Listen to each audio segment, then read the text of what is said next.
So this all started a couple of weeks ago when I, 28F, was planning my birthday dinner. For context, I've always been the kind of person who likes small, intimate get-togethers rather than big parties. I work a stressful job, I don't like being the center of attention, and I've just always valued quality time over quantity. Usually, I celebrate with my close circle, my parents, my sister Jess, 26F, my boyfriend Mark, 29M, and maybe 2 or 3 of my best friends. That's it. Every year, I pick a restaurant I really like. We eat, laugh, share dessert, and that's the whole thing. This year, I decided on this little Italian place near downtown. It's cozy, dimly lit, with those warm string lights draped across the ceiling, the kind of spot where you can actually hear each other talk. I made a reservation for 8 people. My parents, Jess, her best friend Hannah, who's basically family at this point, me, Mark, and my 2 closest friends from college. Here's where the problem starts. About a week before the dinner, Jess called me. She sounded kind of nervous, which immediately put me on edge because Jess doesn't usually hesitate to say what she wants. She goes, "Hey, so, I was wondering if I could bring someone with me to your dinner." I knew immediately she was talking about her new boyfriend, because she's been dating this guy, Brian, for maybe a month. I've never met him, never even seen a picture, and honestly, I don't know much about him at all except his name and that he works in sales. I asked, "You mean Brian?" She goes, "Yeah, he really wants to meet the family, and I think it'd be perfect since everyone's already together." Now here's the thing. I don't have anything against meeting him eventually, but I really didn't want my birthday dinner to be the first time. I know how Jess is when she's with a new guy. She gets super wrapped up in them, and it changes the whole vibe. Plus, this wasn't some random hangout. This was my birthday, and I just wanted the comfort of being around people I knew and trusted. So I told her, I'd rather keep it small this year. I don't really feel comfortable having someone I've never met at my birthday dinner. Maybe another time? There was this long silence on the phone, and then she goes, "Are you serious? You're not even going to give him a chance?" I tried to explain. It's not about him personally, Jess. I just don't want to feel like I have to host or make small talk with a stranger at my own birthday. I want to relax. You get that, right? She didn't answer right away, then finally muttered, "Yeah, fine," and hung up. I thought that was the end of it, but oh no. 2 days later, my mom called me. She goes, "Honey, Jess told me you're not letting her bring Brian to dinner. Is that true?" I sighed, because I knew where this was going. I explained my reasoning to Mom, how I just wanted a low-stress evening, but she immediately jumped to Jess's defense. "But this is important to her. She wants us to meet him. Don't you think you're making too big a deal out of this?" I told her flat out, "It's my birthday. Shouldn't I get to decide who comes?" Mom kind of huffed and said, "Well, I just don't want any drama." Spoiler alert, there was going to be drama either way. By the time the actual dinner rolled around, things were tense. Jess hadn't really spoken to me except in short, clipped texts. My dad didn't say much, but I could tell he was annoyed too, probably because Mom was in his ear about it. Mark kept telling me to just ignore it, but the whole thing made me feel like I was being unreasonable even though I thought I was just setting a boundary. Anyway, the night of the dinner, we all show up to the restaurant. Everyone's there, we sit down, order drinks, start chatting, and then about 15 minutes in, I see Jess looking at the door. And you guessed it, in walks Brian. Jess had invited him anyway. The second I saw him, my stomach dropped. He wasn't even trying to be discreet about it. He walked in with this big, confident stride, looked around, and waved when Jess stood up to greet him. She hugged him like nothing was wrong, like he wasn't literally crashing my birthday dinner. Everyone else at the table froze for a second, and I swear I could feel every pair of eyes shift to me, waiting for my reaction. Mark leaned toward me and whispered, "Babe, just breathe." I wanted to scream, but I didn't. Instead, I clenched my hands under the table and forced this polite, tight smile while Jess dragged him over. "Everyone, this is Brian," she announced like she was introducing the guest of honor. He gave a little wave. "Hey, nice to meet you all. Thanks for having me." And right there, I couldn't help myself. I looked him dead in the eye and said, "Funny, I didn't know you were coming." The air turned heavy. My mom immediately jumped in with that fake cheerful voice she uses when she's trying to smooth things over. "Well, we're glad you could join us. Sit, sit." I wanted to say no. I wanted to tell him to leave. But what was I supposed to do? 'Cause a scene in the middle of the restaurant with everyone watching? My face was burning. I just stared at my plate while Brian pulled up a chair, an extra one the waiter had to squeeze in at the end of the table. Dinner went on, but it was painfully awkward. Brian was fine, I guess. He was chatty, made a couple of dumb jokes, asked me about my job like he was checking off a box. But the whole time, Jess was glued to his side, laughing too hard at everything he said, touching his arm like she was showing him off. And me? I barely touched my food. Halfway through, one of my friends from college leaned over and whispered, "I thought you said this was family only." I whispered back, "It was supposed to be." Meanwhile, my parents acted like nothing was wrong. My dad asked Brian about his career, my mom asked where he grew up, and suddenly the dinner had turned into meet the new boyfriend night instead of my birthday. I sat there invisible while the spotlight shifted completely. At one point, the waiter brought out my cake, a little tiramisu with a candle. Everyone sang, but even that felt forced. And when I blew out the candle, Brian clapped the loudest. When we were leaving, I pulled Jess aside. My voice was shaking with anger, but I tried to keep it low. "You went behind my back. I told you I didn't want him here." She crossed her arms. "You were being unreasonable. Everyone liked him. You're the only one with a problem." Because it was my birthday, I snapped. This wasn't about him. It was about me asking for one simple thing. Jess rolled her eyes. "You're being selfish. Do you realize how hard it is for me to find someone decent? I wanted you guys to meet him, and it went great. You should be thanking me for not making this some big dramatic thing." I laughed, not because it was funny, but because it was unreal. "You literally caused the drama by ignoring me." Before she could answer, Brian came out of the restaurant, arm around her shoulders. "Everything good?" he asked casually, like we hadn't been mid-argument. Jess smiled sweetly at him and said, "Yep, everything's fine." But it wasn't fine. That night, when I got home, I had texts waiting. One from my mom. "I hope you're not still upset. Jess was just trying to include him. He seems like a good guy." Another from my dad. "Don't let this ruin things between you two." And one from Jess herself. "Sorry, not sorry. You'll thank me later when he's still around." I stared at my phone, and for the first time in years, I felt like I didn't even belong in my own family. Cliffhanger for part 2. OP is left feeling betrayed and ignored, while Jess acts like nothing is wrong, and the family seems to side with her. Part 3. The days after the dinner were weird. I couldn't shake the knot in my stomach. What was supposed to be a night for me turned into a test of my patience, and I honestly felt like I failed. Mark kept telling me I should just brush it off. "It's one night," he said while we were watching TV. "Yeah, she overstepped, but do you really want to keep stewing over it?" And I wanted to listen to him, but the thing is, it wasn't just one night. It was the principle. It was my sister completely disregarding me, my parents brushing it off, and me being painted as the selfish one for daring to want my birthday to be about me. By the weekend, Jess was posting pictures on Instagram. Her and Brian at brunch, her and Brian at a movie, her and Brian smiling like they were already engaged. Every caption was something dramatic like, "Finally found my person, and so grateful for him." Then came the kicker. She tagged me in one. A group photo from the dinner. Everyone smiling, me looking stiff as a board, and the caption read, "The night Brian officially became part of the family, 2 hearts, #best birthday, #love wins." My blood boiled. Best birthday? It wasn't even hers. I didn't comment. I didn't like the post. I just screenshotted it and sent it to Mark with the message, "Do you see this?" He called me immediately. "Babe, block her if it bothers you. You're giving her the reaction she wants." Maybe he was right, but part of me couldn't shake this nagging feeling. Like if I didn't stand up for myself now, I'd never be taken seriously in my family again. So I called Jess. She answered on speaker, her voice chipper. "Hey, what's up?" "Take that post down," I said flatly. Excuse me," she laughed. "What's your problem now?" "You know what my problem is," I snapped. "You hijacked my birthday, and now you're posting about it like it was your event." There was a pause, then Brian's voice in the background. "Is that your sister? Tell her she's welcome." Jess giggled, like this was all a big joke. "See? He's not bothered. Why are you?" That was it. I lost it. "Because you don't respect me, Jess. You never have. And Mom and Dad just enable you. You think everything revolves around you, and I'm sick of it." Silence. Then she said coldly, "Wow. Okay. If you're going to be bitter, maybe we just don't talk for a while." And she hung up. I sat there shaking, phone pressed to my ear long after the call ended.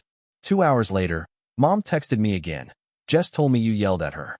Honey, you need to calm down. She's just happy. Happy. At my expense. I realized then, this wasn't going away. This wasn't going to blow over. Jess had flipped the narrative, and my family was buying it. But I wasn't about to let her rewrite the story. I don't usually start family wars over group chats, but that Sunday morning I opened our FamBam thread and typed what might be the longest message I've ever sent. I wrote it in notes first, pacing around my apartment with my coffee going cold on the counter, while Mark watched me like he was afraid to interrupt the storm. Okay, I read aloud to him. Does this sound too harsh? He shrugged, gentle. Say it clean. Say it once. So I did. I laid it out carefully, no insults, no dramatics.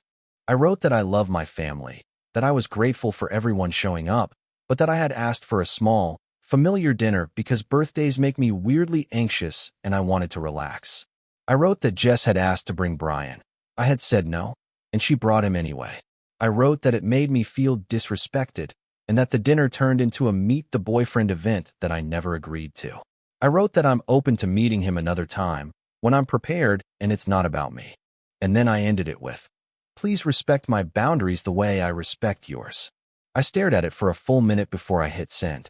Mark squeezed my shoulder. Good, he said. That's fair. The read receipts started popping up like tiny blinking eyes. Dad read it. Then Mom. Then Jess. Minutes stretched. My heart pounded like I'd run upstairs. I went to wash a single cereal bowl just to do something with my hands. Mom replied first.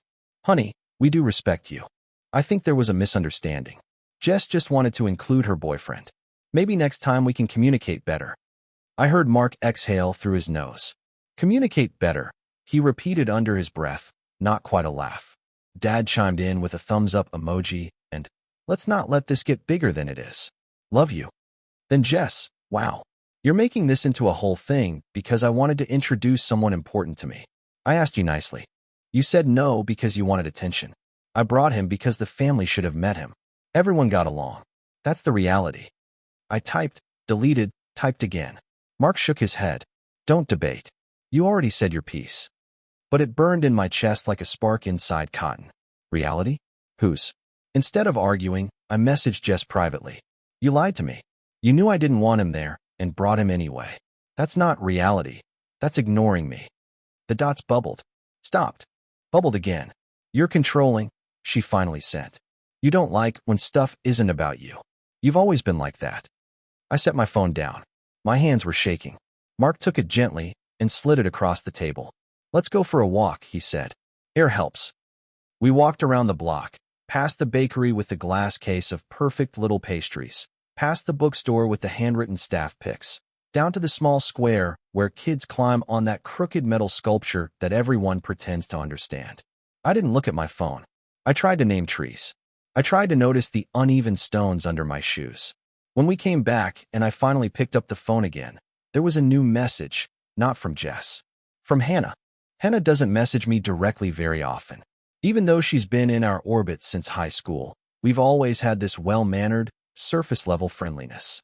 So seeing her name on my screen made my stomach tense. Hey, her text read.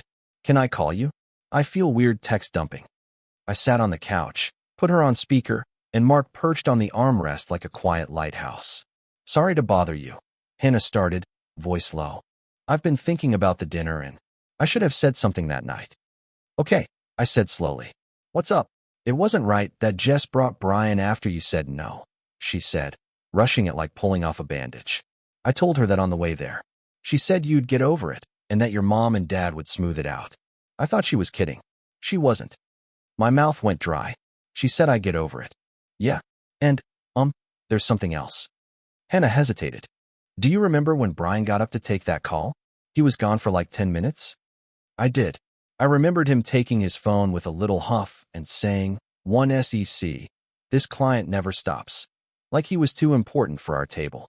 I remembered watching the candle flicker in a draft when the door opened. I remembered my own face reflected in the spoon, set and silent. When he came back, Hannah continued. He stopped by the bar to order another drink. I only heard bits because I was walking back from the restroom, but he was talking to the bartender like he owned the place. He said something like, I'm basically in with this family now, so I'll be around. The sister likes to be in charge, but she'll learn to relax. I sat very still. He said that. He did, she said, and then quieter. And later, when we were leaving, he told Jess in front of me that he was proud of her for standing her ground against you. Like you were an opponent. It was icky.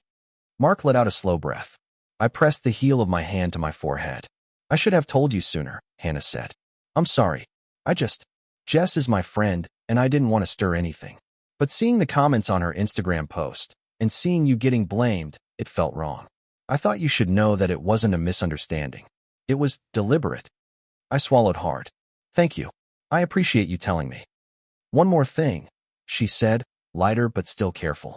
Jess is planning to bring him to your parents' Sunday dinner next week. She told me she wants it to be their official welcome. Official welcome. At my parents' table. On autopilot. I pictured the smooth wood of that table, the old woven placemats, the bowl of lemons Mom keeps in the center as if they're flowers, the chair my grandmother used to sit in when she was alive. I pictured Brian sliding into that chair, telling the room what reality is. After I hung up, I stared at our ceiling like it could give me instructions. Mark traced a circle on my shoulder with his thumb. How do you want to handle it? He asked. I want to meet him on my terms, I said. I want to decide when and where. I want this to stop being a group project where I don't even get a vote. So, he said, steady, tell them. I typed a new message in the family chat. I'm not coming to Sunday dinner if Brian is invited. If you want a calm evening with me there, keep it family. I'll meet him another time. That's my boundary. Mom replied within a minute. He's welcome at our house. But maybe this week we do 2 dinners? One with just us. One where Jess can bring him? It was such a reasonable-sounding compromise that it almost made me cry. Thank you, I wrote. Jess jumped back in. No, I'm not splitting dinners because my sister is making rules. Brian comes, or I don't. A few dots from Dad. Nothing. Then, let's pause. I'll call later. I went to the kitchen and started rinsing grapes I wasn't hungry for. Mark leaned against the doorway. You okay? I'm mad, I said. But I'm also tired of every disagreement turning into a referendum on my character. I'm allowed to have preferences. I'm not a villain for wanting my own birthday to feel comfortable. He nodded. You're not. I spent the afternoon doing small, normal tasks because big feelings feel less scary when I'm folding towels. Toward evening, my phone buzzed again. It was Dad. I took it to the bedroom and shut the door. Hey, kiddo, he said, gentle in that dad way. Hi. Your mom's upset, he said. Jess is upset. You're upset. I know you know all that. I closed my eyes. I do. Here's my 2 cents, he continued. People should respect boundaries. That's a good thing. I think Jess made a mistake bringing Brian after you said no. I told her that. But I also think you could meet the man and decide if you dislike him based on him, not on how he arrived. I would like that, I said. Just not at my birthday. Not at a family dinner where I feel cornered. I hear you, he said. How about I arrange something low-key at our place? Just you, Jess, and Brian. No mom, no me. A short coffee, not dinner. If it goes well, great. If it doesn't, at least you tried. I thought about the neutral ground of my parents' kitchen without an audience. I thought about looking Brian in the eye and using my normal voice. Okay, I said slowly. If Jess agrees to that, I'll do it. Dad exhaled, relieved. I'll talk to her. An hour later, Jess texted me separately. Fine. Coffee at Mom and Dad's. 30 minutes. Tomorrow at 6? Brian has gym after. The mention of his gym made me want to laugh and cry at the same time. Tomorrow at 6 is fine, I replied. 30 minutes is fine. I put my phone face down and stared at the dark mirror of the window. My reflection looked like a question mark. That night, I didn't sleep much. I kept replaying little clips from dinner like a jumpy slideshow, Brian's laugh at full volume, Jess's hand on his shoulder like a spotlight, my cake, the candle sputtering down. The way the room seemed to tilt away from me at an angle I couldn't stand up against. Somewhere around 3 in the morning, I got up and made tea and read the back of the box just for words that were not about my family. At 5, I fell asleep on the couch and dreamed I was at that Italian restaurant again, except all the tables were covered in place cards that just said, please be reasonable. At 5:58 the next evening, I pulled into my parents' driveway with Mark beside me for moral support, but staying in the car like we agreed. I rehearsed little sentences in my head. I'm open to meeting you. It hurt when, this is what I need. Inside, the house smelled like lemon cleaner and the faint, sweet ghost of coffee. The kitchen lights were on too bright. Jess was already at the island, arms folded, chin up. Brian leaned against the counter like a person posing for a watch advertisement. When I walked in, they both turned, and he smiled with all his teeth. "Hey," he said. "Good to finally meet properly." I set my keys on the counter. "Hi, Brian." My voice sounded normal. I was proud of it. He didn't offer a handshake. He looked me up and down, casual as a breeze, then glanced around the kitchen. "Where are your parents?" he asked, like he might snap for service. "Not here," I said. "That's the point." He made a little face and nodded. "Okay, so ground rules," he said, and I felt a sharp second of vertigo because that was my phrase, my idea, thrown back at me like a clever toy. "Jess tells me you get particular about things. I don't mind structure. We can put everything on the table." Jess shifted like she agreed completely. The lemon smell turned sharp in my nose. "Great," I said. "Here's my structure. It's my boundary to choose when I meet new partners at family events. I don't want anyone brought to my birthdays unless I say yes. If you two can respect that, we'll be fine." "Sure," he said instantly, like someone clicking a checkbox. But it felt a little controlling. Like you didn't want to share the spotlight with Jess. That's what it looked like. I stared at him. "It was my birthday," I said. "Spotlight sharing isn't a thing when the lights are for one person." He chuckled lightly, like we were trading friendly barbs. "Fair. But families evolve. New people come in. We adapt." Jess's mouth pressed into a line that might have been a smile if it had more oxygen. "See? He's reasonable." I took a breath. "Hannah told me you said I'd learn to relax," I said quietly. For the first time, something flickered across his face. Jess blinked. "Hannah said what?" "She said Brian told the bartender he'd be around, and that I like to be in charge, but I'd learn." Brian lifted his hands, palms out. I was making conversation. I didn't mean anything by it. "You don't get to decide what I learn," I said. "You also don't get to decide how the family adapts to you. That will take time." He tilted his head like he was studying a storefront. "You sound like someone who's used to being the gatekeeper." "Maybe I am the gatekeeper for my own events," I said. "That's not a crime." Jess blew out a breath. "Can we not turn this into a courtroom? You met. You both survived. Great. Can we move on?" I looked at her. Really looked. She seemed taller lately, like she'd found an invisible pair of heels to stand on. She also looked tired around the eyes. For a moment, a tiny ache for my sister moved through me. Then Brian squeezed her elbow as if she were his new wristwatch and said, "We have dinner plans in 30, babe." "Babe. Plans. 30. It was like chatting with a calendar. "Okay," I said. I said my piece.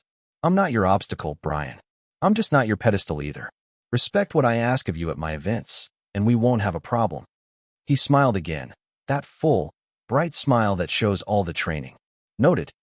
We stood there in an odd triangle of lemon light and politeness until the oven timer beeped, even though nothing was in the oven.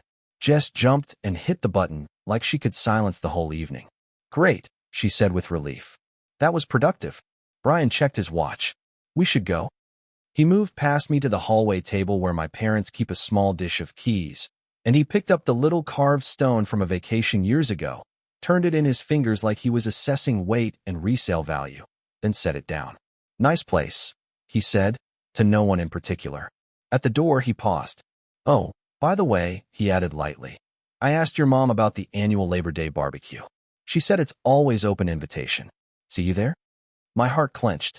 Labor Day at my parents' house is big. Cousins, neighbors, card tables, the old speaker from the garage. It's one of those traditions that feels like it exists in the wallpaper.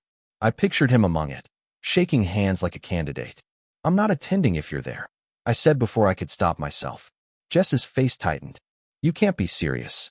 "I am," I said. "Not until we reset. Not until you respect me." Brian's eyes flicked, quick and curious. "Well," he said softly, almost amused, "that makes things interesting." He opened the door. Cool air slid in. He and Jess stepped out, and as the door swung shut, my phone buzzed in my pocket. I pulled it out, looked down, and felt my stomach drop hard enough that I had to put a hand on the counter. It was a new message in the family chat from Mom. "Heads up, I invited Brian to the Labor Day barbecue, so we can all be together and put this behind us. Please be kind." I stared at the words until they blurred, and then a second message arrived, this one from an unknown number. Hey, this is Liam. I got your number from Mark. We don't know each other, but I think I used to work with Brian. If it's the same guy, you should probably know something. I took the call on my car because the house suddenly felt too full of lemons and decisions. Mark slid into the passenger seat, eyes asking first, and I put it on speaker so he could hear. Hi, I said. This is a lot. What's going on? Sorry to drop in like a stranger, the man said. His voice had that exhausted brightness people in sales get. I'm Liam. I did 2 years at Ardent Tech. There was a Brian there, Brian Caldwell. Dark hair, big smile, liked to say he was crushing it a lot. He left a couple months back. Someone sent me Jess's Instagram post, and I recognized him. That's him, Mark said, grim. Okay, Liam continued carefully, like he was walking me across thin ice. Look, I'm not calling to trash anyone, but if he's dating your sister and already folding into family events, just keep your eyes open. My ribcage felt too small. What does that mean? There were patterns, Liam said. He charms fast. He glues himself in, all confident assurances. He calls you family like a weekend, and then he starts managing. First your calendar. We should do this. We should skip that. It's boring. Then your friends. They're a bad influence. You're better than them. Then your choices. He sells certainty. It's very effective. And if you challenge him, he treats you like you're uptight for daring to ask questions. Mark rubbed his jaw. Did he get fired? Not officially, Liam said. He left mutually. But right before he left, there was an issue with a client. He promised things we couldn't deliver to make himself look good, then acted offended when anyone tried to rein him in. He told management that the team was negative and didn't support his vision. It was messy. I stared at the dashboard where a little piece of summer dust glowed in the late light. Did anyone confront him? Sure, Liam said. He's very calm when confronted. He says things like, I'm sorry you feel that way, and let's be practical. Then he tells you your reaction is the problem. It's hard to stick a pin in that. I thought of the way he'd said ground rules in my parents' kitchen like he was doing me a favor by using my language. I thought of the bartender remark, that you'll learn to relax, the watch ad lean. Thanks, I said, throat tight. I appreciate you telling me. No problem, Liam said. If it's not him, ignore me. If it is, tell your sister she deserves someone who doesn't need a stage. Good luck. When I hung up, Mark drummed his fingers once on his knee, a tiny quick pattern. So he said softly, it's not just you. It's not just me. I echoed, and felt both validated and more trapped. We sat there for a long minute like the car was a small island. Eventually I texted Jess, do you have 5 minutes to talk? It felt absurdly formal, like requesting a meeting with a coworker, but that's what this had become, a negotiation with someone who might say per my last email at Thanksgiving. She called immediately. If this is about the barbecue, she said without hello, Mom already invited him. And he's coming. I'm done walking on eggshells. I'm not asking you to walk on anything, I said. I'm asking you to respect me and my own family. You have been making rules for weeks, she snapped. First the dinner, now this. You're isolating yourself and then blaming me when you feel left out. I breathed, counted 4 in, 6 out. I got a call, I said, from someone who worked with Brian. Silence. Excuse me. He said Brian has a pattern. I said, careful, steady. Fast charm. Then controlling schedules, opinions, friends. He said Brian sells certainty. She laughed, a hard little sound. Wow. You'll listen to random co-workers of a man you've barely met over your own sister? I'm listening to my gut, I said, and to how you're acting right now. You dragged him into my birthday. You're demanding he be invited to everything. And when I pull back, you tell me I'm controlling. Because you are, she fired back. You care about rules more than people. You always have. You've always wanted me to do everything your way. That's not true, I said, softer. I want you to be happy. I just don't want to be steamrolled in the process. Then don't stand in the road, she said, and hung up. I stared at the phone like it might apologize on her behalf. Mark shut his eyes and leaned his head back against the seat. I don't think I can go to that barbecue, I said, voice small. Then don't, he said. We can do something else that day. You don't have to prove anything by showing up to a party that hurts. I nodded, shaky. I'll tell Mom. I expected Mom to convince me otherwise the way she has since I was 10 and didn't want to go to a cousin's recital. But when I called, Her voice sounded thin, tired. Maybe it's easier if you sit this one out, she murmured. I don't want a scene. So that was that. I was uninvited from my own family's tradition by 1,000 small nudges. I hung up and somehow ended up cleaning the top of the fridge like a person who is fine, totally fine. Mark made me tea. We ate quiet leftovers at the counter like it was an ordinary Tuesday and not the week I opted out of my own home.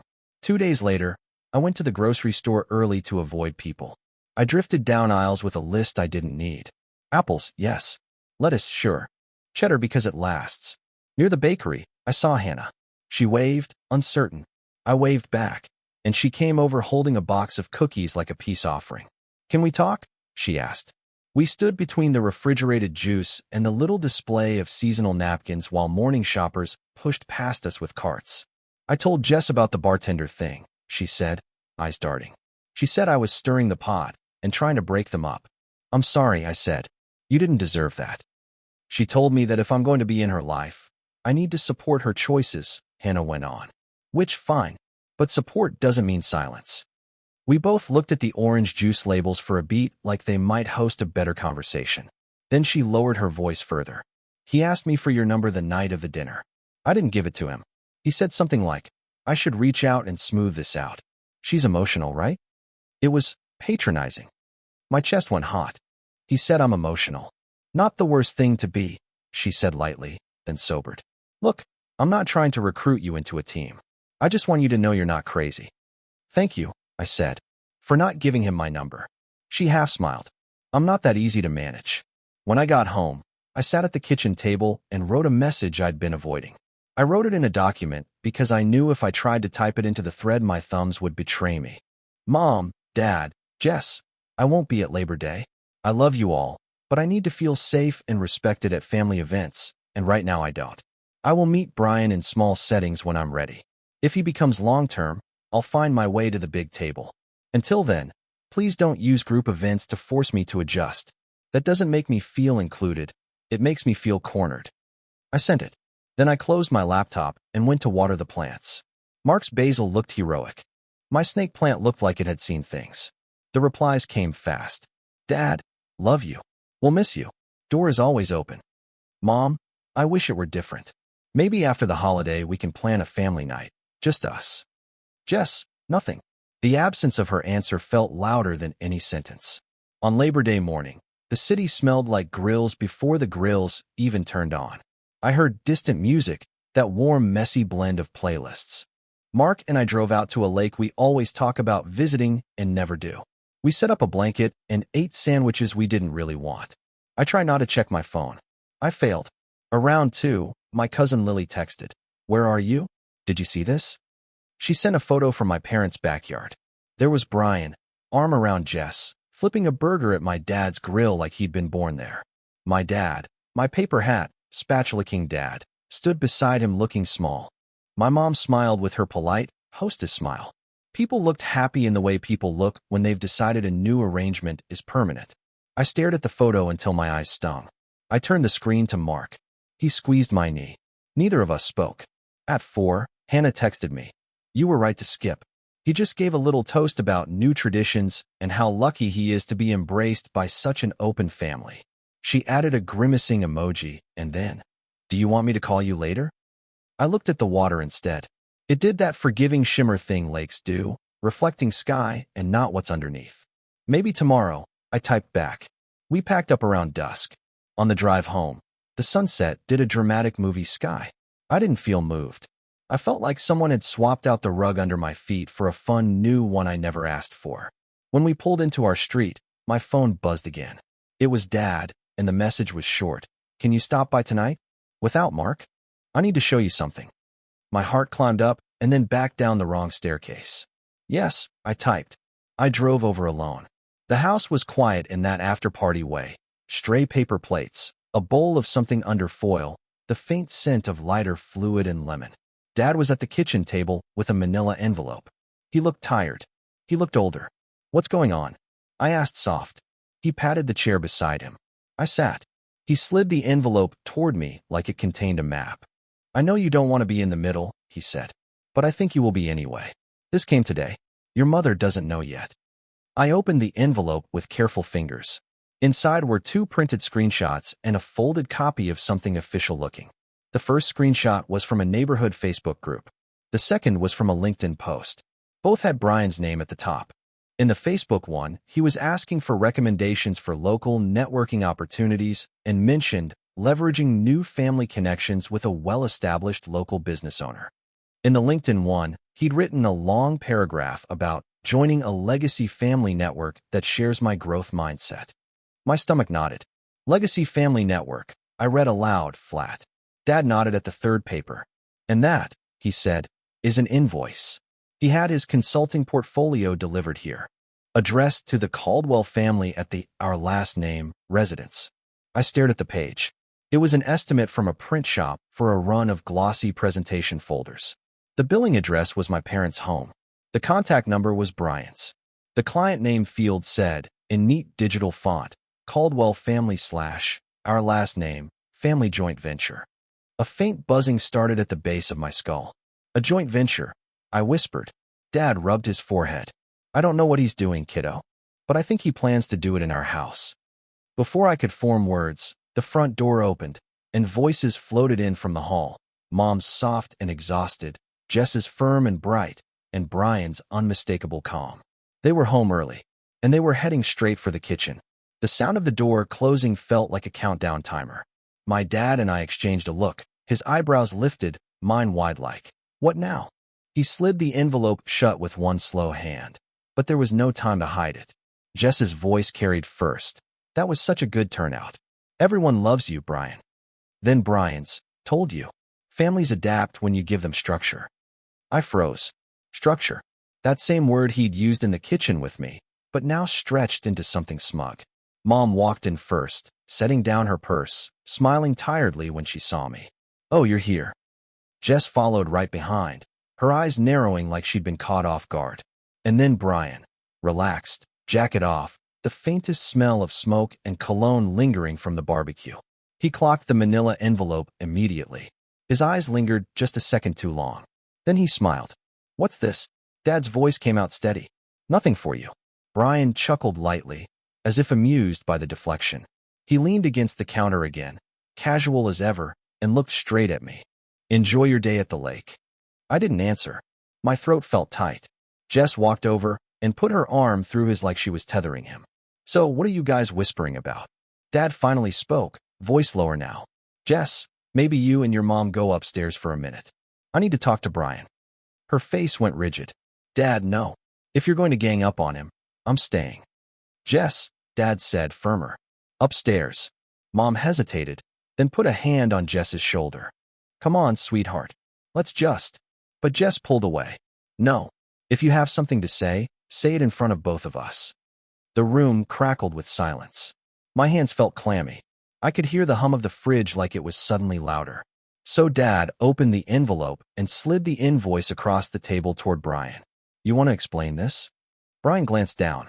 His expression didn't shift. He picked it up, skimmed it like he was looking at a restaurant menu, and set it back down. Yeah, that's my consulting packet. Standard materials. Dad's jaw tensed. Why is our family name on it? Why is my address listed as your business address? Brian shrugged. Because I live here now, basically. And partnerships look stronger when they show legacy connections. It's branding. Nothing shady. Jess immediately jumped in. See? It's just branding. You're blowing this out of proportion. Branding. Dad repeated, his voice rising a notch. You don't get to use my house, my family, my name for your business without asking. Brian spread his hands like he was calming a crowd. Relax. It's marketing language. Nobody's suing anybody. It actually makes you look good, too.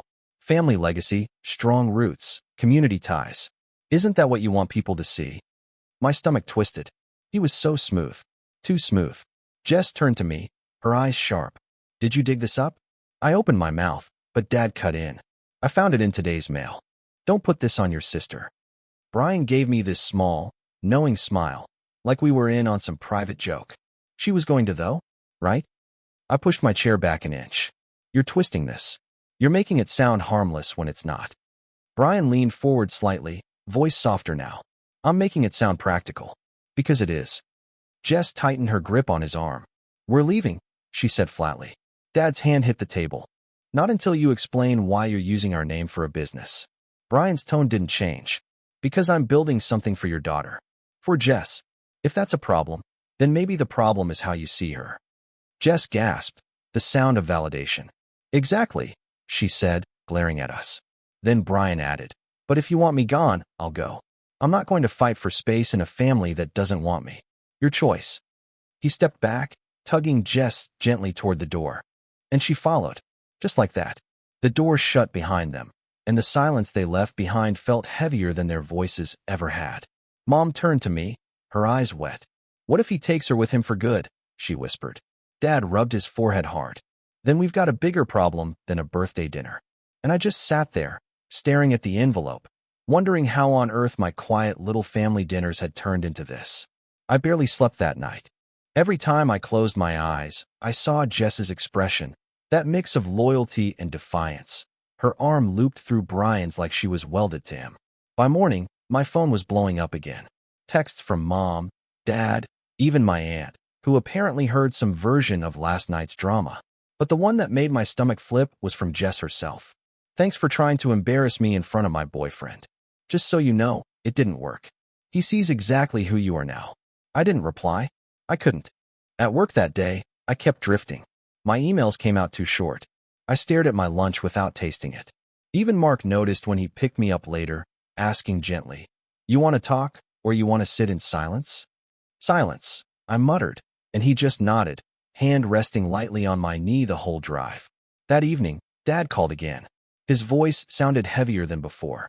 Kiddo, I don't want to scare you, but I've been doing some digging. Digging? I asked. He sighed. I looked up Brian's name. That company he left, Art and Tech? He didn't just leave. There are forums online talking about him. People saying he left clients high and dry, promising money back that never showed up. Some even used the word scam. My stomach lurched. Are you serious? I don't know how much is true, Dad said, but I printed a couple of them. It's not good. And if Jess is tying herself to him, he trailed off. Does Mom know? Not yet, he admitted. I didn't want to upset her until I had more facts. But listen, be careful. I don't know how deep this goes. That night, Mark and I sat with the printed pages spread out on my kitchen table. People were anonymous, but the stories lined up. High-pressure pitches, false promises, vanishing after payments, excuses about bad partners. One even mentioned him boasting about leveraging family connections to look trustworthy. It was like watching puzzle pieces click into place, but the picture was worse than I wanted to admit. Mark looked at me. You have to tell Jess. She won't listen, I whispered. She already thinks I'm against him. Then show her, he said. She needs to see it. The next day, I tried. I called her. She didn't answer. I texted, Jess, I need to talk. It's important. No reply. Hours later, she finally messaged back. If it's about Brian, save it. I don't need you poisoning my relationship. Poisoning. That word stung. By Friday, Mom invited me over for dinner. She sounded tired, said she just wanted to cook something normal. Pretend it's a regular night. I agreed. When I showed up, Dad was already in the kitchen, flipping through more papers. Mom was stirring a pot of soup, but her eyes were red. Your sister isn't coming, she told me. She said she and Brian have other plans. Dad muttered something under his breath. We sat down to eat anyway, the three of us trying to keep the conversation light. But halfway through, Mom set her spoon down and said, I can't do this. I can't sit here and pretend everything's fine. And that's when she pulled out her phone. She sent me this. It was a picture Jess had texted her and Brian in front of an apartment complex, smiling, holding keys. The caption read, Our new place red heart starting fresh, just us. Mom's lip trembled. She's moving in with him. Dad pushed his chair back, so hard it scraped the floor. That fast. After a month. I felt the soup turn to stone in my stomach. She said she needs space from all of us, Mom whispered. That she's tired of being judged. Dad ran a hand through his hair. We're losing her. And I just sat there, staring at the photo on Mom's phone, because the truth was, Jess wasn't being pulled away. She was walking willingly. And Brian was holding the door wide open. The next week was brutal. Mom kept calling Jess and getting straight to voicemail. Dad tried texting her, simple things like we love you. Call when you can, but he got one-word answers back, if anything. Meanwhile, my own phone buzzed constantly with messages from friends and extended family. Word had spread faster than wildfire. Did you hear Jess moved in with that guy? Are your parents okay? What happened at that birthday dinner? It was exhausting, retelling the story in fragments, everyone expecting me to have answers I didn't. Then one night, Hannah texted me out of the blue. Can we meet? In person. I have to tell you something, but not over the phone. We met at a coffee shop downtown. She looked nervous, picking at the cardboard sleeve on her latte. I wasn't sure if I should say anything, she began. But I can't keep quiet anymore. Jess told me not to talk to you, but she trailed off, shaking her head. I think she's in over her head. My heart sank. What do you mean? She told me Brian wants her to quit her job, Hannah whispered. He said if she's serious about building their life, she should focus on supporting him, not wasting time at a dead-end position. My stomach twisted. Jess had just gotten a promotion a few months ago. She was proud of it, excited about finally being recognized at work. She laughed when she told me. Hannah added quickly, like she was pretending it was funny. But her eyes, she didn't look okay. I pressed my palms against my cup, feeling the warmth seep into my skin even as I went cold inside. Hannah, thank you for telling me, I said softly. I don't think you're stirring anything. I think you're the only person still telling me the truth. She nodded, biting her lip. Just be careful. He doesn't like it when people challenge him. Jess said he told her you were jealous. That night, I went home and called Jess again. To my surprise, she actually picked up. What? She snapped, like I'd interrupted something. I just wanted to check in, I said gently. Hannah mentioned you were talking about quitting your job. Is that true? She groaned. Seriously? She ran to you with that? Unbelievable. Jess, I said carefully, you worked hard for that promotion. You were so excited. I don't need your lectures, she cut me off. Brian believes in me. He sees more for me than clocking in and out for peanuts. He wants us to build something bigger. My throat felt tight. Bigger how? She hesitated just long enough for me to catch it. Doesn't matter. You wouldn't understand. You never take risks. You just play it safe and criticize people who don't. That's not fair, I whispered. Neither is you constantly undermining me, she snapped. I'm done with this conversation. And she hung up. I sat there staring at my phone, my chest aching. Mark rubbed my back silently, and for once, I couldn't even find words. The next day, Dad called me. His voice was low, strained. She came by the house, picked up some things. She wouldn't look me in the eye. He was with her the whole time. I closed my eyes, picturing it. Jess moving through her childhood home like a stranger, Brian at her side like a shadow. She's slipping away, Dad whispered. And I don't know how to stop it. Neither did I. The following weekend, I was sitting in my apartment when my phone buzzed again, but this time, it wasn't a family member. It was Liam, the ex-coworker who'd warned me about Brian. Sorry to bother you again, but I just saw Brian posting in a business forum, bragging about a family-backed consulting venture. He even mentioned your parents' names. You should know. My stomach dropped. I called Dad immediately and told him. He went silent, then muttered, "That explains the phone call I got." What call? I asked. From a guy asking about Brian's services. He said Brian listed me as a reference. I gripped the phone so hard my knuckles ached. Dad, he's using you. He's using all of us. I know, Dad said, his voice weary. But how do we prove it without pushing Jess further into his arms? That question hung between us like a storm cloud. Later that night, I got a text from Jess. Just 5 words, stop dragging Brian's name around. I typed and deleted a dozen replies before settling on. I'm not dragging anything. I'm worried about you. No response. The next day, Mom called me, her voice trembling. She came over again. She said if we don't stop questioning Brian, she won't come back. Ever. I sat down hard on the couch. She's letting him cut us off. Mom's voice broke. What if we already lost her? That evening, I went for a long walk by myself, trying to clear my head. The city lights blurred around me, my thoughts chasing each other in circles. Every scenario ended the same way, with Jess slipping further and further into his orbit. When I got back to the apartment, Mark was waiting with his laptop open. I've been digging, he said, eyes sharp. Look at this. He showed me a series of online posts. Brian on LinkedIn, Brian on random small business pages, Brian dropping phrases like my in-laws and the family network backing this project. He wasn't just name-dropping. He was building an entire persona on the foundation of our family's reputation. And Jess was right there with him. In some of the photos, she was tagged, smiling, holding his arm, captioned with things like partners in life and business. I felt sick. What do we do? I whispered. Mark leaned back, sighing. We can't control him, but maybe we can get through to her. Not by arguing, by showing her what he's really doing. How? Before he could answer, my phone buzzed again. A new message. This time, from Hannah. I don't know if I'm overreacting, but Jess just asked me to cut ties with you. She said Brian doesn't trust me. I think he's isolating her. I thought you should know. My chest tightened like a fist.